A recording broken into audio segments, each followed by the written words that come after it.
Ketika New Mind mendapatkan mandatnya, 1 tahun kemudian diputuskan sebuah kebijakan tingkat dunia, yaitu dalam negeri Indonesia, emas menjadi alat tukar sejajar dengan alat bayar rupiah.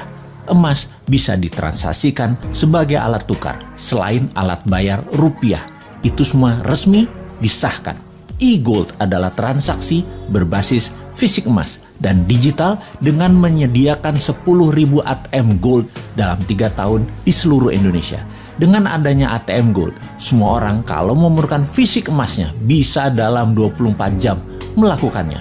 Kemudian, transaksi antar negara dengan Indonesia akan menggunakan emas sebagai alat tukarnya 3 tahun kemudian setelah kebijakan nasional itu dijalankan. Diharapkan dalam 3 tahun setelah hal ini, semua di regional ASEAN, e-Gold menjadi alat tukar resmi antar negara ASEAN dan negara Selatan Pasifik. Dalam 5 tahun, seluruh tambang emas Indonesia menjadi underlying emas fisik e-Gold.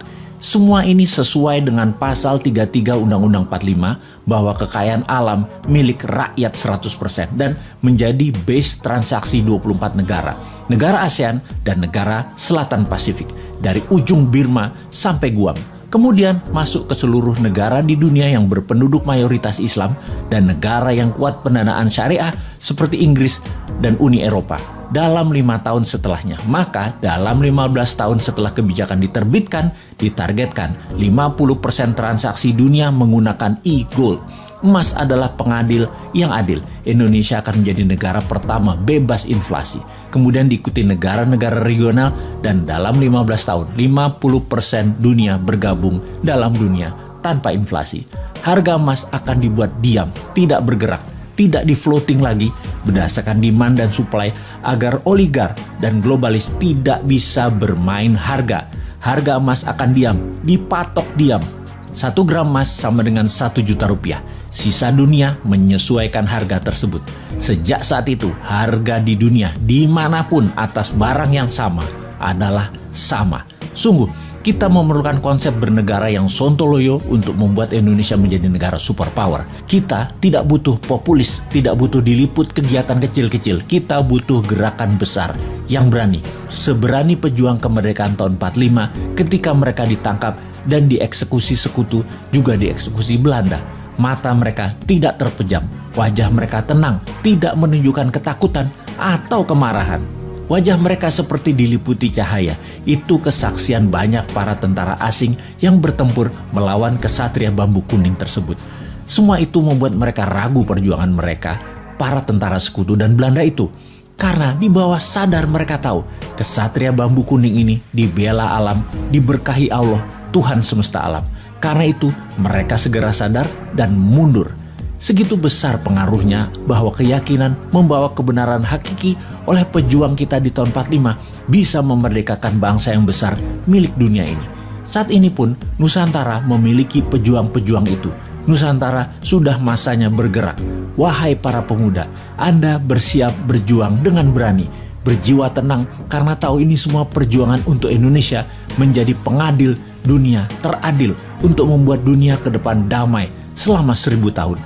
Wahai pemuda New Mind, inilah masa kalian menjadi pembeda, menjadi pejuang kesejahteraan dunia untuk jadi penengah kisruhnya dunia.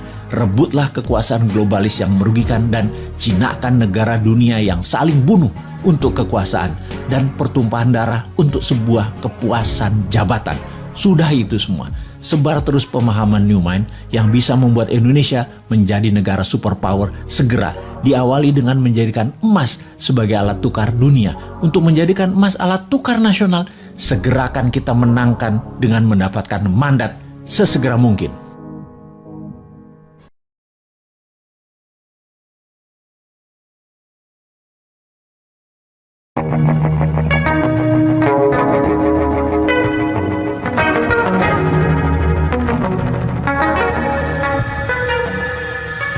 Di tahun 1971, Yankee go home atau pasukan Amerika angkat kaki menjadi fenomena epik, di mana pemandangan yang terakhir adalah sebuah helikopter terbang membawa dubes Amerika meninggalkan Saigon. Amerika kalah perang dengan Vietnam. Amerika membela Vietnam Selatan, Vietnam Utara yang komunis menang. pada akhirnya. Kemarin, kejadian berulang lagi. Di Afghanistan, sebuah helikopter terbang di atas American Embassy membawa dubes Amerika keluar Kabul. Yankee, go home. Taliban yang beraliran khilafah menang. Amerika kalah perang lagi. Setelah sejak tahun 1991 menguasai dalam tanda kutip Afghanistan, Taliban hanya dalam 10 hari pergerakan bisa menaklukkan Kabul. Taliban dengan kekuatan militernya menguasai Afghanistan. Terbayang masa kegelapan manusia dihadapi penduduk Afghanistan. Pemahaman garis ortodok agama dibawa ke pemerintahan bernegara Afghanistan baru di bawah Taliban. Siapa yang memberi go ahead terhadap Taliban? Siapa lagi kalau bukan Putinnya Rusia? Sejak Maret 2021 ini, Rusia dukung penuh Taliban. Dendam tahun 1991 ketika Uni Soviet ditendang sekutu Amerika menjadikan Rusia terus menarget Afghanistan. Sama deh, ketika Newman nanti jadi, Timor Leste tetap dilirik untuk memberi pelajaran ke Australia dan pastinya memberi pelajaran pada pemimpin bangsa yang bisa dikatakan lemah tak bervisi dunia sebelum Newman yang melepaskan Timor Timur dan kalah dengan Australia. Juga tidak ada usahanya untuk mendapatkan Timor Timur kembali. Cara Newman nanti jauh lebih elegan dalam mengambil Timor Timur. Kita bangun Timor Timur dengan printing money, dengan produksi-produksi Indonesia seperti di kawasan Kek, yang lalu finish produknya kita bangun jalanan, mall, kantor, pusat belanja, jembatan, 1 juta rumah di Timor Timur. Anggap saja Timor Timur itu salah satu Kek atau kawasan ekonomi khusus Indonesia.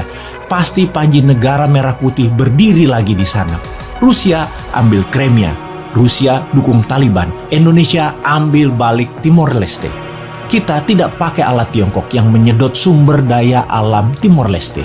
Timor dibangun layaknya provinsi di Indonesia, layaknya kawasan ekonomi khusus di Indonesia.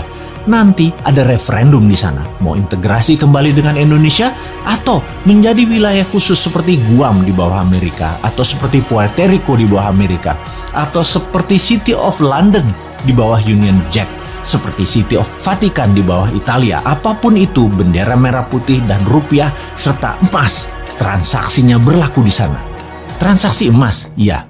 Sejak tahun 2025 nanti, ketika genap 1 tahun Newman menjabat, maka emas bisa dipakai sebagai alat tukar resmi. Sekarang belum siap. Anda transaksi nanti tidak perlu lagi pakai rupiah, tukarkan dengan gramasi emas.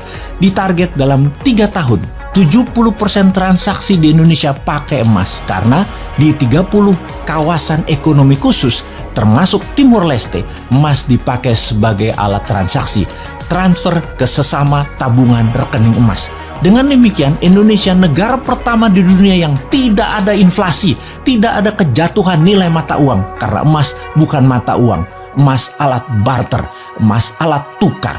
Jadi, waduh, jauh bener ya 2025.